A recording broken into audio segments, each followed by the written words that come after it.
Pirada, tudo bem? Como é que vocês estão? Na aula de hoje, nós vamos iniciar o caderno número 3, ok?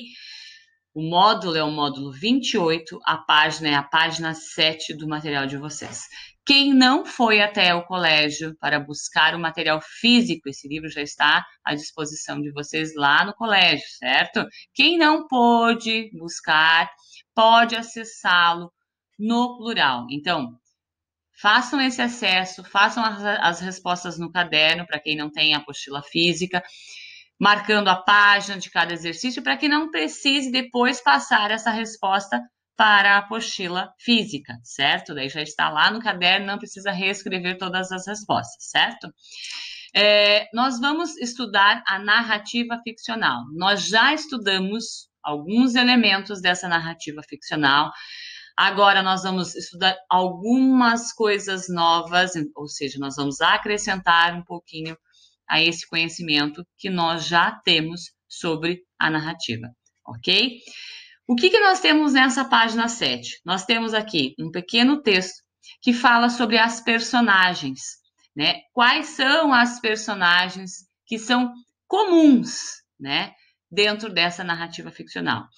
Principalmente dentro da fábula, ok? Fábula, conto, principalmente nesses dois gêneros que nós já estudamos, ok? A tartaruga, a raposa, a lebre, o leão, o lobo, o cordeiro, né? São as personagens mais comuns. Por quê? Porque elas fazem menção a qualidades humanas, que podem ser boas ou que podem ser más, ok? Entre os indígenas brasileiros, por exemplo, a tartaruga, que pode ser também representada pelo jabuti e pelo cágado, são as personagens mais recorrentes, ou seja, que são as personagens que mais aparecem nessas histórias, nessas narrações, ok? Aqui vocês têm as imagens, ó, olha que legal, são os olhares, né? Olhares marcantes, assim. Olha só, que bonitinho. Né? Esses olhares, eles marcam as características dessas personagens, né? Aí, vocês têm ainda na página 7 duas questões. A questão número 1, qual dos animais representados nesta imagem aqui você já viu em algum conto? Então, vocês vão responder para a professora lá nos comentários. Aonde você já viu qualquer um dessas personagens que aparecem aí na imagem em algum conto. E se você lembrar da história, você pode fazer um breve relato para a prof. Ok? Na número 2, você vai fazer a relação sobre as características humanas que são simbolizadas por esses animais. Ok? Então, o que você colocou aqui na número 1, certo? Você vai relacionar as características humanas. Humildade, inocência, deixa eu ver, sagacidade, esperteza, malandragem, tudo que vocês observarem nessas personagens, né, que são características humanas, vocês escrevem também na 2 ali nos comentários para mim, ok? Aí nós vamos para o texto, né? Abridor de latas. Esse texto a prof fará a leitura, então vocês prestem atenção, certo? E depois vocês precisam fazer uma leitura também. Então, a prof faz a leitura, mas vocês também precisam pegar este texto e ler, né? Fazendo as recomendações que ele nos apresenta. Ó, o abridor de latas. Pela primeira vez no Brasil, um conto escrito inteiramente em câmera lenta. Quando esta história se inicia, já se passaram 500 anos, tal a lentidão com que ela é narrada. Estão sentadas à beira de uma estrada 3 tartarugas jovens, com 800 anos cada uma. Uma tartaruga velha, com 1.200 anos, e uma tartaruga bem pequenininha, com apenas 85 anos. As 5 tartarugas estão sentadas, dizia eu. E dizia-o muito bem, pois elas estão sentadas mesmo. 28 anos depois do começo desta história, a tartaruga mais velha abriu a boca e disse: Que tal se nós fizéssemos alguma coisa para quebrar a monotonia desta vida? Formidável, disse a tartaruguinha mais nova, 12 anos depois. Vamos fazer um piquenique? 25 anos depois, as tartarugas decidiram a realizar o piquenique. 40 anos depois, tendo comprado algumas dezenas de latas de sardinhas e várias dúzias de refrigerantes, elas partiram. 80 anos depois, chegaram a um lugar mais ou menos aconselhável para um piquenique. Ah, disse a tartaruguinha, 8 anos depois. Excelente local este. 7 anos depois, todas as tartarugas tinham concordado. 15 anos depois, ou melhor, 15 anos se passaram e rapidamente elas tinham arrumado tudo para o convescote. Mas, súbito, 3 anos depois, elas perceberam que faltava o abridor de latas para as sardinhas. Discutiram e, ao final de 20 anos, chegaram à conclusão de que a tartaruga menor devia ir buscar o abridor de latas. Está bem, concordou a tartaruguinha 3 anos depois. Mas só vou se vocês prometerem que não tocam em nada enquanto eu não voltar. 2 anos depois, as tartarugas concordaram imediatamente que não tocariam em nada, nem no pão, nem nos doces. E a tartaruguinha partiu. Passaram-se 50 anos e a tartaruga não apareceu. As outras continuavam esperando. Mais 17 anos e nada. Mais 8 anos e nada ainda. Afinal, uma das tartarugas murmurou. Ela está demorando muito.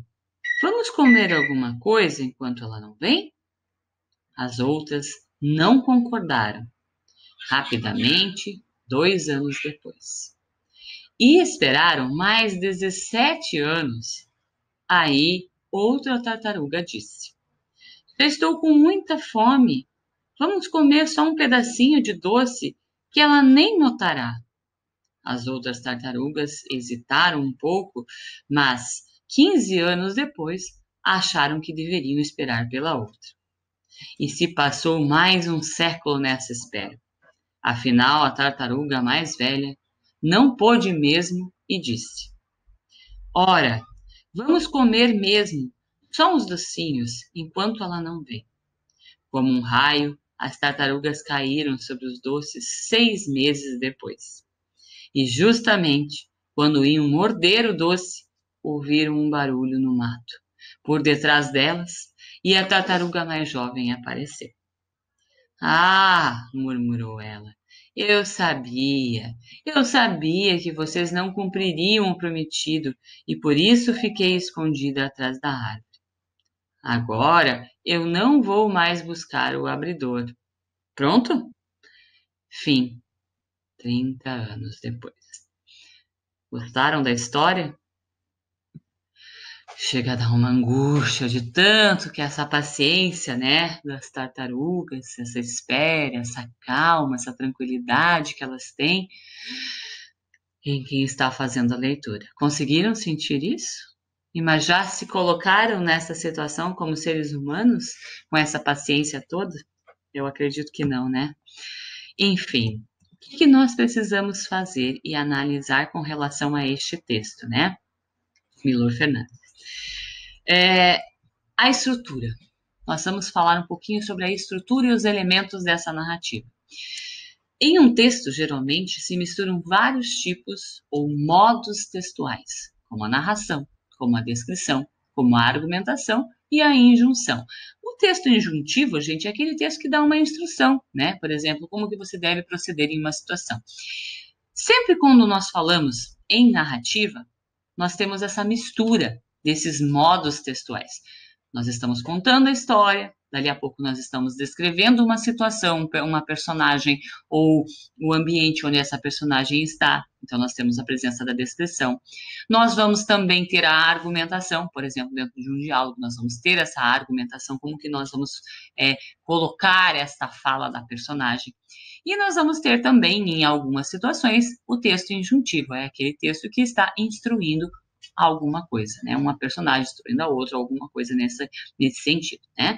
As obras em que predomina o tipo narrativo pertencem a gêneros textuais como crônica, conto, novela, romance, anedota, a fábula, certo? Então, essa estrutura de narração, ela predomina. Ela não quer dizer, eu não estou dizendo que ela é a única. Dentro dela eu posso ter outros modos, né? Como a descrição, como a argumentação e como a injunção. Então, eu gostaria que vocês pegassem o marca-texto e destacassem esse parágrafo, porque ele é bem importante. Então, o elemento, né, da narrativa, né, esse tipo narrativo, ele é predominante, mas ele não é o único, certo? Não é a única situação, não é o único modo textual que aparece, ok? Então, o que nós já estudamos sobre a narração? É o tipo ou modo textual em que se faz uma exposição de acontecimento e ações que vão evoluindo no tempo, de acordo com o tempo. Então, essa é uma descrição bem simplificada do que é narração, certo? O que nós vamos acrescentar a esse conhecimento? A questão da exposição, né, desses acontecimentos, eles acontecem de acordo com o foco narrativo, entre primeira pessoa, onde você participa dessa história, ou no foco narrativo em terceira pessoa, onde você conta a história de alguém, certo? Então, aqui nós temos a exposição de acontecimentos e ações. Ó. A exposição é feita por meio da linguagem verbal, né? Tanto oral quanto escrito. Eu posso escrever essa história, eu posso contar apenas esta história, ok? Portanto, no texto narrativo, há necessariamente uma voz que conta. E essa voz é aquilo que a professora falou anteriormente, é representada pelo foco narrativo, onde você pode participar da história, estando no foco narrativo em primeira pessoa, ou você pode apenas observar essa história e contar, certo? Mesmo que o narrador não seja identificado como uma personagem. Os acontecimentos e ações são elementos essenciais, ou seja, sem eles não existe narração. A apresentação de um elemento estático, coisa, pessoa, cenário, é uma descrição. Então, quando nós falamos em narração, nós estamos falando em movimento. Quando nós falamos em descrição, nós estamos falando em algo parado, em algo estático. Eu estou contando algo que não tem ação. Eu estou relatando detalhes que estão ali, estáticos, parados, certo? Eu sempre falo e sempre brinco com os alunos que a descrição, ela se assemelha à fotografia, ela faz uma pausa, faz um corte naquela situação, naquela cena, para ser descrita, para ser analisada. Já a narração, não, ela dá sequência a estas ações, ok? Nós vamos ter a evolução do tempo, né? Aqui nós temos a narração, progride à medida que transcorre o tempo. Os acontecimentos evoluem e se encadeiam. Ou seja, aqui nós vamos ter aquelas amarras que vão criando o enredo da minha história, certo? As ações e as reações se sucedem, produzindo o conflito, tá? Então, qual foi o conflito que aconteceu aí nesse texto abridor de latas, certo? Qual foi a amarra feita por Milor Fernandes nessa questão de ser a história mais lenta, né? A história contada em câmera lenta. Quais foram os recursos que ele utilizou para que isso acontecesse, para que isso realmente fosse eficaz ao leitor, a gente conseguisse sentir essa lentidão dentro da história. O que ele coloca que gera essa lentidão dentro da história, ok? Aí nós temos ali mais dois elementos que estão implícitos. Então, lembrando que tudo que é implícito não está claro. Eu vou perceber pelo conhecimento que eu tenho desses elementos, tá? Então, mais dois elementos estão implícitos na definição que estamos analisando: personagens e espaço. As personagens são elementos essenciais na narração. Destaquem isso, ó. As personagens são elementos essenciais da narração, pois as ações são necessariamente praticadas por alguém. Então, para que eu tenha ação, para que eu tenha acontecimento, eu preciso ter uma personagem. Sem ela, não tem ação, não tem acontecimento, ok? Por isso que a personagem, né, ela se reafirma como essencial dentro da narrativa. O espaço, ele é construído por todos os ambientes. Podem ser físicos, podem ser sociais, em que se desenvolvem os acontecimentos. Tá? Aonde esses acontecimentos ocorrem? Tá? Podem ocorrer na mente dessa personagem, podem ocorrer também num espaço físico, aonde encontra-se essa personagem. Tá? Aí nós vamos para o enredo. O enredo é a organização da narrativa. É como eu organizo. Para que eu compreenda a história, eu preciso construir um enredo perfeito. Para que ela tenha essa função que eu quero, eu preciso ter um bom enredo, certo? Então aqui, ó, o conjunto organizado dos acontecimentos e ações é chamado de enredo. Aqui vocês têm uma definição do que é enredo, ó. Enredo é trama, é intriga, é a organização dos acontecimentos e ações de uma narrativa ficcional. Observe-se que essa palavra pertence à família do substantivo rede e é derivada do verbo enredar, que significa tecer como rede, mas também para prender, para emaranhar em rede. Ou seja, se o meu enredo é falho, ele não prende o leitor. Se eu não prendo o leitor dentro de uma narrativa oral, eu não tenho para quem contar essa história. Então, eu perco a minha função. Se eu estou escrevendo, eu perco o meu leitor. Então, os grandes escritores, eles precisam fazer enredos perfeitos, né? Para quê? Para que o leitor queira este texto, para que ele deseje esse texto. Então, esse enredar é como se fosse algo que prendesse o leitor. Eu digo que o texto que tem um bom enredo é uma isca para prender este leitor, certo? Aí nós temos ali, ó, 2 modos de enredo que apresentam. O primeiro, que vai apresentar uma sequência linear, que é o modo mais comum, é o modo mais simples de entender. Então, o leitor iniciante, ele vai sempre preferir um texto que tenha sequência linear, ou seja, os fatos e as ações, eles são narrados em ordem cronológica, seguem a ordem, né, de início, meio e fim, né, dentro desse cronograma, nesse período de tempo, sem que o leitor, né, tenha que fazer flashbacks, essa volta a elementos que foram citados anteriormente. Então, ele segue com o texto, tá? Ou seja, na ordem temporal em que teriam ocorrido. Mas o autor pode optar por sequências não lineares, ou seja, essas sequências elas não seguem esse tempo cronológico. Eu posso começar a minha história do fim, voltar no início, retomar o fim, retomar o meio, ou seja, eu faço uma trama bem fora do comum. E aí, nós temos a exigência de um leitor um pouquinho mais, né, acostumado com essa brincadeira da sequência não linear. Quem não está acostumado tem dificuldade para compreender o enredo, certo?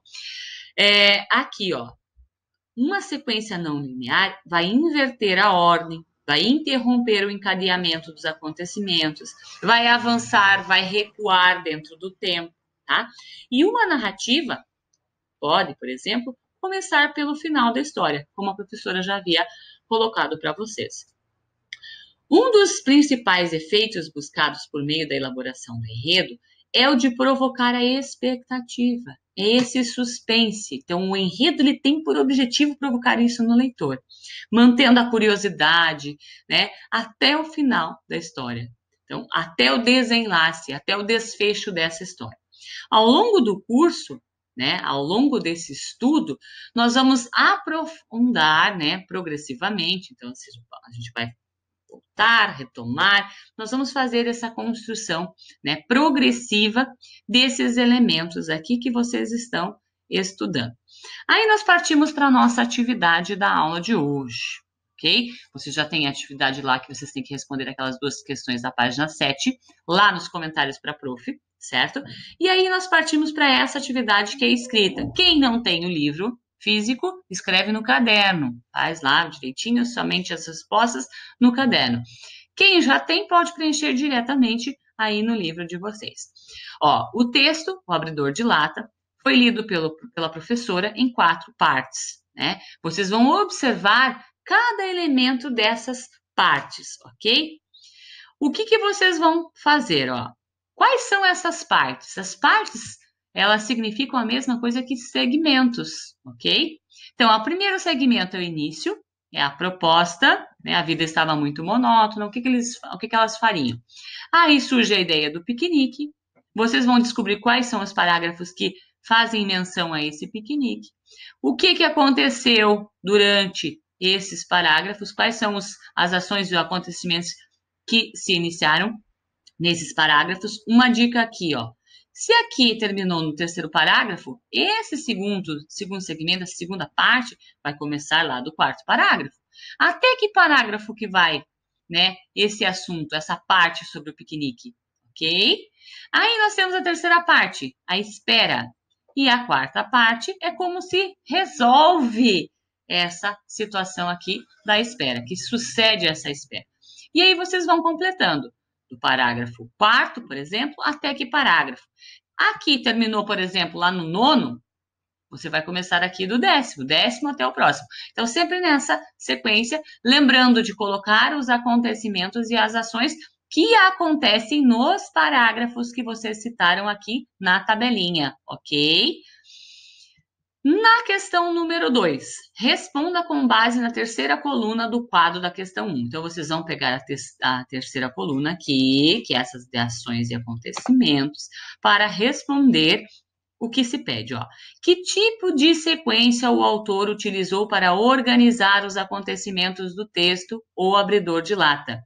Quando eu falo em sequência, eu estou falando justamente disso aqui, ó, gente. Ó, sequência linear ou sequência não linear, tá?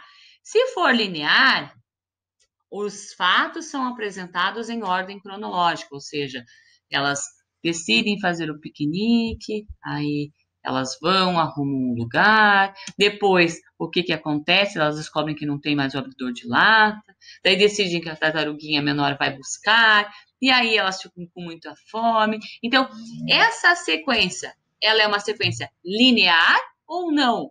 A não linear é quando eu faço essas voltas ao meio, ao fim, ao início, depois eu retomo o final novamente. Qual é a sequência aqui? Ela é linear ou não linear? Ok? Então, vocês vão responder isso aqui. Vocês precisam explicar. Se vocês colocarem que a sequência é linear, por que vocês acreditam que ela é linear? Vocês têm a resposta aí no texto, tá? Copiem o trecho que responde a isso. Se vocês acharem que é não linear, vocês escrevem e tentam explicar, ou seja, dar uma justificativa para essa opinião. Na questão B, no primeiro segmento do texto, a tartaruga mais velha faz uma proposta, apoiada entusiasticamente pela mais nova. Essa proposta, ela abre 2 possibilidades para a continuação da história. Explique quais são as possibilidades e qual delas se realizou. Então, o que acontece nessa proposta, né, que vai abrir 2 possibilidades para a continuação da história? Então, vocês vão ter que reler o texto para descobrir essas 2 possibilidades. Então, releiam esse texto ou escutem novamente a leitura feita pela professora, ok? Na C, você sabe como a história prosseguiu. Imagine como poderia ter sido a continuação caso se tivesse realizado a outra possibilidade indicada no item anterior. Então, o que nós temos ali? O que acontece no finalzinho daquela história? Elas conseguem esse abridor de latas, elas não conseguem. E como ficaria, né, uma outra versão, um outro final para essa história? Vocês têm aqui 1, 2, 3, 4, 5, 6 linhas para esta resposta. Se vocês precisarem de mais, sem problema. Você pode, inclusive, colar um pedacinho de papel ali para continuar, tá? Mas se vocês... Aí fica o critério de vocês para o final dessa história. A nossa aula termina aqui. Então, o exercício vai até a página 11, exercício C. Não precisa prosseguir com os outros exercícios. Beijos, fiquem com Deus. Se tiverem dúvidas, chamem a professora nos comentários que a professora responderá, ok? Tchau, tchau.